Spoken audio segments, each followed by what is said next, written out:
अगर आप थोड़ी सेल में ज्यादा प्रॉफिटेबल बनना चाहते हो तो आपके बिजनेस का पूरा कंट्रोल आपके हाथ में आएगा। अपने प्रॉफिट मार्जिन्स को इंप्रूव कर सकते हैं, आप अपने कस्टमर को रेपिटेटिव बना सकते हैं।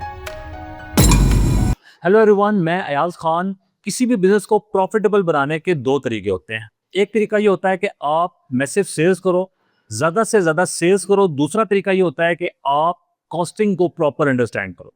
जितना आप अपने बिजनेस में कॉस्टिंग को अंडरस्टैंड करोगे, उतना डीपली आपका कंट्रोल आपके हाथ में आता जाएगा। इस मैसिव कंट्रोल से आप अपने बिजनेस में मैसिव चेंजेस ला सकते हो।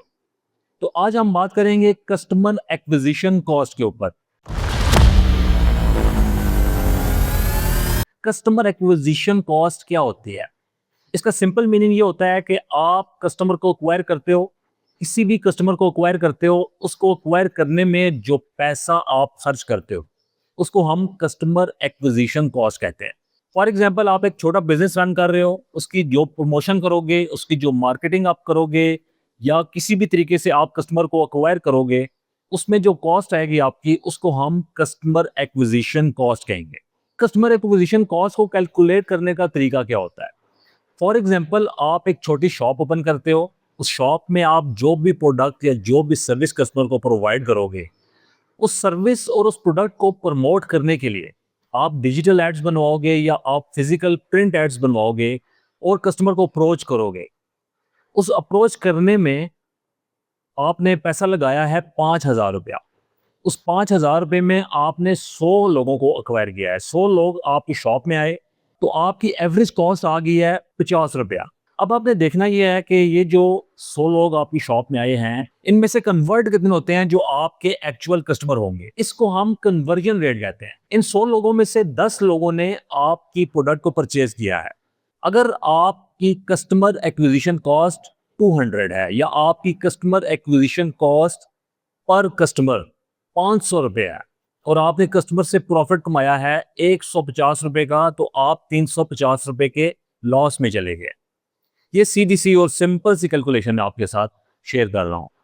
अगर आपको पता है कि आपकी कस्टमर एक्विजिशन कॉस्ट क्या है, एवरेज सेल्स वैल्यू क्या है, एवरेज प्रॉफिट वैल्यू क्या है, आप कन्वर्जन रेट क्या है, तो इसका बड़ा फायदा क्या होगा?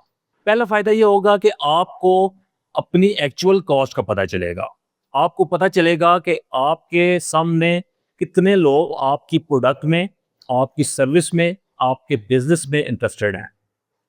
दूसरा फायदा ये होगा कि आप अपने कन्वर्जन रेट को इंप्रूव कर सकते हैं। 100 लोग आपकी शॉप में आ रहे हैं, उन 100 लोगों में से 10 लोग परचेज कर रहे हैं। कैसे आप 50 लोगों को अपनी प्रोडक्ट या सर्विस सेल कर सकते हो? तो आप अपने कन्वर्जन रेट को इंप्रूव कर सकते हो।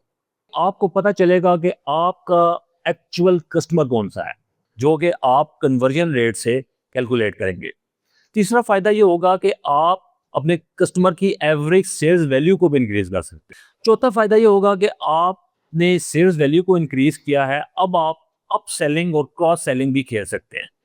यानी उसी कस्टमर को आप कैसे ज्यादा वैल्यू में बेचेंगे। यानी उन्होंने 50,000 रुपये में खरीदा है, तो आपने उनको 1 लाख रुपए का माल कैसे बेचना है। फिर आप ये देखेंगे आपने अप सेलिंग कैसे करनी है। आप एक प्रोडक्ट सेल कर रहे हैं, उसके साथ आप दूसरा प्रोडक्ट कैसे ऐड करेंगे।